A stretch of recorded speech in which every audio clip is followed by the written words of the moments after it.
हर हर महादेव। नमस्कार। मेरे YouTube channel श्रद्धा में आप सभी लोगों का हार्दिक स्वागत है। उम्मीद करती हूँ कि आप सभी सुखी और स्वस्थ होंगे, भगवान की भक्ति में व्यस्त होंगे। आइए जानते हैं आज इस वीडियो के माध्यम से शिव महापुराण संहिता 2 की पंचम खंड के 28वें अध्याय के बारे में, जिसमें शंखचूड़ के विवाह के बारे में बताया गया है। सनत कुमार जी बोले, हे महर्षि, भगवान श्री हरि विष्णु के वरदान के फलस्वरूप दंभ को एक वीर पराक्रमी पुत्र की प्राप्ति हुई, जिसका नाम शंखचूड़ रखा गया। शंखचूड़ भी धार्मिक था। अपने परम पूज्य गुरु के अमृत वचनों का शंखचूड़ के मन पर गहरा प्रभाव पड़ा और वह पुष्कर नामक तीर्थ में जाकर एकाग्र मन से तपस्या करने लगा। उसने अपनी इंद्रियों को अपने वश में कर लिया और अनेकानेक मंत्रों द्वारा ब्रह्मा जी की साधना करने लगा। उसकी भक्ति भाव से की गई आराधना से शीघ्र ही ब्रह्मा जी प्रसन्न हो गए। एक दिन जब शंखचूड़ प्रतिदिन की भांति तपस्या में मग्न था, ब्रह्मा जी उसके सामने प्रकट हो गए।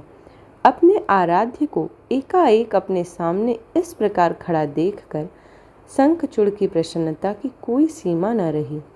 वह ब्रह्मा जी के चरणों में लेट गया और उनके पैरों पर अपना सिर रखकर उनकी स्तुति करने लगा। ब्रह्मा जी ने शंखचूड़ को ऊपर उठाया और उससे कहा, हे वत्स, मैं तुम्हारी आराधना से बहुत प्रसन्न हूँ। तुम जो चाहो मुझसे वरदान मांग सकते हो। मैं तुम्हारी सभी कामनाएं पूरी करूँगा। अपने आराध्य ब्रह्मा जी के ये वचन सुनकर शंखचूड़ बोला, हे ब्रह्मा जी, यदि आप मुझ पर प्रसन्न हैं तो मुझे यह वरदान दीजिए कि मुझे कोई भी जीत न सके। शंखचूड़ के इस वर को सुनकर ब्रह्मा जी बोले, ऐसा ही होगा। और फिर उसे भगवान श्री कृष्ण का अक्षय कवच देते हुए वे कहने लगे कि शंखचूड़, अब तुम बद्रिका आश्रम चले जाओ। वहाँ शकामा तुलसी तपस्या कर रही हैं। तुम वहाँ जाकर धर्मराज की कन्या तुलसी से विवाह कर लो। यह कहकर ब्रह्मा जी वहाँ से अंतर ध्यान हो गए। ब्रह्मा जी के अंतर ध्यान होने पर शंखचूड़ बद्रिका आश्रम की ओर चल दिया।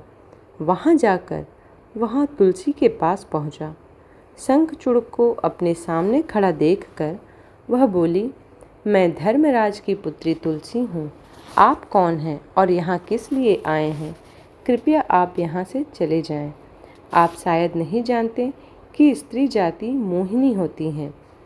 तुलसी के वचन सुनकर शंखचूड़ बोला, हे देवी, आपके वचन सत्य हैं, परंतु यहाँ मैं अपने आराध्य भगवान ब्रह्मा जी की आज्ञा से आया हूँ।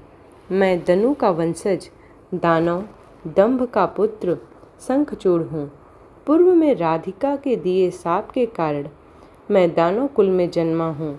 यह सब कहकर शंखचूड़ चुप हो गया।